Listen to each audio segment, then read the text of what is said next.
Tá balançando a cabeça, Popó? O Popó tá balançando a cabeça. Olha aí, meus convidados, Chico Neto, Lucarocas, aqui no Coletânea Podcast. Boa noite, meus amigos. Opa, boa noite. Boa noite. Prazer estar aqui de volta aí. A última vez que a gente esteve aqui, eu falei do Chico Neto, né? Falou então hoje eu tô bem. na sombra do Chico Neto. Chico Neto, acho que tem todo o merecimento de ocupar esse espaço hoje. Pois é, Lucarocas, como foi que começou essa amizade de vocês? A história minha e do Chico Neto é uma coisa assim bem antiga, né? Eu acho que foi uma coincidência de um evento, não lembro como foi, e ele tinha um trabalho que ele fazia de estúdio com um colega da gente, né? Eu acho que foi por aí.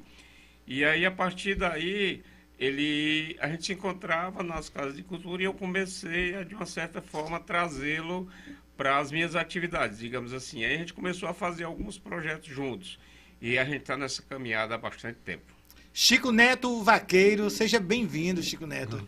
Ô Chico, você é lá de Pentecoste? Olá, meu amigo, boa noite, é um prazer imenso estar aqui no seu programa, aqui nessa Rádio Benfica. Muito ouvida por todo canto que você anda aqui em Fortaleza, o pessoal está crescendo. FM Benfica então, tá eu sou de crescendo. Pentecoste, sou da Fazenda Jarra, município de Pentecoste. É Fazenda Jarra? Jarra. Você sabe o que é jarra? Não, pois é, eu queria entender. Jarra é um pote feito de barro que Ah, botava água não tinha geladeira, não tinha, era um depósito E alguns de água. chamavam de quartinha, né? Eu tenho uma quartinha Não, lá em casa. A quartinha é uma pequenininha. pequenininha que botava num parapeito lá no alpendre para quem chega, e um copozinho de alumínio para quem chegava tomar água lá. Sempre geladinha. Os potes, as donas de casa usavam lá na cozinha 3, 4 potes grandes que a gente trazia água do açude ou do rio para encher, para passar o dia, para lavar vasilha, para cozinhar, para beber também. Aí chamado de jarra. Jarra. Então, até lembra um pouco a jarra tradicional que nós temos hoje. Eu acho que é mais ou né? menos, né? Pois é. Então, na verdade, você pegava a água e levava para dentro de casa, porque há um tempo atrás, até os banheiros eram fora da casa, né? Era bem, era bem apartado, né? Na realidade, se você for falar como a água chegava em casa antigamente, era muito difícil, muito dependioso. Hoje o sertão quase todo é irrigado, mas tem água encanada. Nesse tempo era a cabaça, a velha cabaça era quem as mulheres, os homens saíam cedo para ir trabalhar na roça e as mulheres era a obrigação de buscar água no rio, na cabaça, na cabeça, passando passador para encher os potes, para lavar, para lavar vasilha, para tomar banho em casa, para tudo. Era nas cabaças. Cabaça, sabe o que é? Eu sei o que é cabaça. Pois pronto. Cabaça era Ei, trazer... calma. A cabaça, a velha cabaça pegava 20 litros d'água, 15 litros, as mulheres traziam na cabeça, faziam uma rodinha e botavam na cabeça e passavam um passador com ela solta. Equilibrava, né? Você encontrava você encontrava de manhãzinha nos caminhos, no sertão, 4, 5 mulheres, aquele bocado de gente que ia buscar, da família só, que ia buscar água na cacimba para encher os potes. Pra gente que tem a cabeça um pouco maior, acho que conseguia trazer umas cabaças maiores, né? Mas tem uma história de sertão do Chico, às vezes a gente falando, e o Chico, você não viveu. Eu digo, eu vivi, eu não permaneci, né? Eu não permaneci no sertão, mas eu convivi toda essa habilidade dele. Um dia desse ele puxou uma coisa muito interessante, que era carregando água no jumento, né? Você carrega para colocar os... Como é que se chama, Chico? Eram as coretas. As coretas que eram...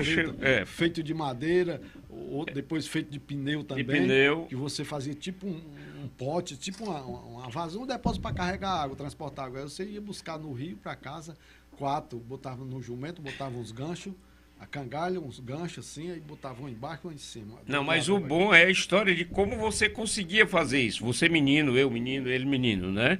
O que era que a gente fazia? A gente enchia, ela ficava meio que boiando, a gente quase que afogava o jumento para ela ficar boiando para a gente enganchar nos cambitos lá do coisa. Quer dizer, isso era uma artimanha de infância que a gente aprendia no sertão. Na realidade, eu com 9 anos de idade, viu, Carocas? Eu com 9 anos, 8 anos, 9 anos, eu era o encarregado, depois que ajeitava o curral, tirava o leite, meus pais tiravam o leite, os tiradores, que eu ia deixar o gado no cercado, os bezerros, aquele negócio, eu ia buscar o jumento para botar cangalho e buscar água, acho que uns 4 quilômetros no açude. 9 anos de idade. 9 anos de idade. Eu me levantava 7 horas da manhã, com 7 anos de idade, eu me levantava 3 horas da manhã. Os invernos muito grandes, para ir para dentro do curral, para soltar bezerro, para o meu pai, mais os tiradores de leite, tirar o leite do gado. É impossível a gente fazer uma comparação com os meninos de hoje. Não tem como fazer. Interessante que muita chuva naqueles invernos pesados, e 3 horas eu já vi a gente botar, o papai pegar os baldes, botava em cima do parapete, amarrar um pano na boca, que era para coar, 10 baldos, 10 latas de querosene, antigamente era lata de querosene, e aí eu vi o rastro dele, ficava só aguardando, deitado, embolado e chovendo. Ele vinha lá na sala de onde eu dormia. Aí eu vi ele, a pisada dele, parece que eu estou vendo ele pisada dele, chegar e me chamar, Neto, eu com 7 anos de idade, senhor, pai, bora pro curral. Vou já, pai, já vou. Aí ele ia começar a ajeitar mais umas coisas lá, levava os baldes lá pro um estaleiro que tinha para botar em cima, para os porcos não virar o balde de leite. Aí voltava e me chamava de novo, Neto, bora. Aí eu me enrolava no lençol, com um lençolzinho fino, ia pro curral para botar água, a lama dava assim no joelho, o lençolzinho dentro, e eu sentado num banquinho, os mosquitos me comendo, entendeu? E um lamparinazinha, um candeeirozinho em cima da cerca. Ali era até 7 horas da manhã. Aí encerrado, tirar o leite, aí eu não ia para dentro de casa não, eu ia deixar os bezerros no cercado, ou as vacas, depois ia merendar, tomar um escaldado que a mãe fazia, um leite escaldado, aí eu ia pegar um jumento para ir buscar água, com 8 ou 9 anos de idade. Aí eu fazia o que o Caroca estava dizendo aqui, o jumento muito manso, empurrava o jumento para dentro d'água, com água assim na barriga, a gente enchia as coretas d'água, né? Enchia, ficava boiando, depois a gente botava uma aqui que era fácil, que era de baixo, né? E para botar de cima era mais pesada, né? Mas o seguro dava por ali, conseguia botar uma parte em cima, depois enganchava lá. Eu sei que dava certo. Isso eu passei muito, assim, não sei quantos anos botando isso aí. Depois foi que eu fui crescendo, e já outro irmão meu foi quem foi fazendo esse serviço aí no sertão. Mas, Racine, eu queria fazer uma observação aqui, que quando eu conheci o Chico Neto Vaqueiro, que a gente começou a se apresentar nas casas de cultura, ele foi muito criticado, e ainda hoje é muito criticado pela postura dele, e o que eu sempre defendo, diferente de algumas pessoas que trabalham com cordel, que se transveste, que eu chamo de, até criticando, que eu chamo de peru vestido de pavão, né?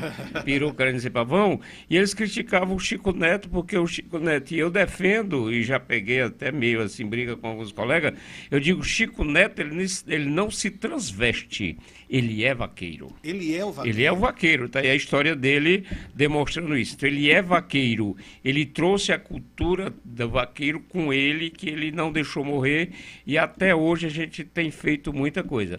Então, ouvir Chico Neto contar essa história de sertão, né, e eu que acompanho, a gente já foi Bienal em São Paulo e tudo, as pessoas choram quando encontram Chico Neto porque se reconhecem na infância, mas a palavra é com Chico. E a gente vê que é a história de quem viveu. Viveu. Tá? É de quem viveu. Ô Chico, com tantos alfazeres, cedinho, né, de madrugada, que eu não consigo nem visualizar hoje, tá, um jovem da sua idade fazer isso aí. Tá longe, até mesmo que até os pais mesmos já protegem para que não faça, né? Mas ainda assim, com tantas atividades, existia o tempo da brincadeira, tinha o tempo de brincar, era bom, não era? Você ficava muito cansado quando era criança? É porque é o seguinte, a brincadeira da minha época era uma brincadeira diferente, muito da brincadeira das crianças de hoje. Nossa brincadeira era tomar banho dentro de um poço de lama, entendeu? Era correr nas estradas descalço, entendeu? Era se esconder dentro dos mata-partes, brincar de esconde-esconde, aquele negócio. A nossa brincadeira é essa daí, entendeu? E hoje não, hoje o jovem, as crianças de hoje é pro shopping. Ou presa no celular. Eu te digo uma coisa, eu acho que até os 15 anos de idade eu não conhecia fruta. Não tinha fruta no sertão. Nosso sertão era muito carente dessas coisas. Ainda hoje é carente. Uma vez por outra, no mês, numa coisa que um tio meu levava umas bananazinhas da serra para a gente lá. E qual era a base da alimentação de vocês? Nós era aquele pão de milho com carne e aquele negócio, feijão, arroz, essa coisa, leite e tudo. Mas dinheiro não tinha dinheiro. Nossa fruta lá era juá maduro, juá. Sabe o que é juá? Um pé de juazeiro? Juá maduro no inverno. Era cipó do rio, era uma fruta que dá na barreira do rio, entendeu? Era mari cozido, um pé de marizeiro grande, no inverno ele cai, aí tem umas polpas assim, você tira e bota para cozinhar, aí dentro tem uma amêndoa, você quebra, aí você comia. Era nossas frutas antigamente. Tinha não um coquinho lá, né? É, tinha uns coquinhos. Então, se eu me criei com meus... Outra coisa, eu me criei sem estudar. Eu nunca fui numa sala de aula para estudar. Eu, meus irmãos, meus primos, os vizinhos, os filhos do morador, não tinha... Mas é porque não tinha colégio. Não tinha colégio. Eu aprendi a escrever o meu nome com a tia da minha mãe lá do sertão, sabia só escrever o nome mesmo. E hoje eu faço isso aqui, ó. Hoje eu faço isso aqui. Deixa eu mostrar eu aqui, uma Chico. coletânea de poemas. Esse nome eu adoro, coletânea, eu adoro. Coletânea Podcast. Hoje eu, Olha, hoje você fala que cresceu sem estudar. Isso, na verdade, até quantos anos? Não, nunca estudei. Porque a sua oratória ela é muito boa. Muito boa, muito A articulação das palavras existe perfeição. Eu nunca estudei. E você ainda... Que aí eu me aproximando do Chico, né? A gente percebe que as pessoas, quando a gente chega, as crianças se aproximam muito do Chico Neto, né? Os adultos se aproximam também pela saudade. Eu sempre digo, quando tem alguém para entrevistar, estou eu e ele, eu digo, entrevista o Chico Neto, porque o Chico Neto tem uma plástica bonita, né? A plástica do vaqueiro. Já é bonito de se ver, Ele né? se vê. E a história por trás dispensa comentário, né? E aí nós tivemos essa ideia de fazer uma revistinha, né? Uma revistinha para pintar, né?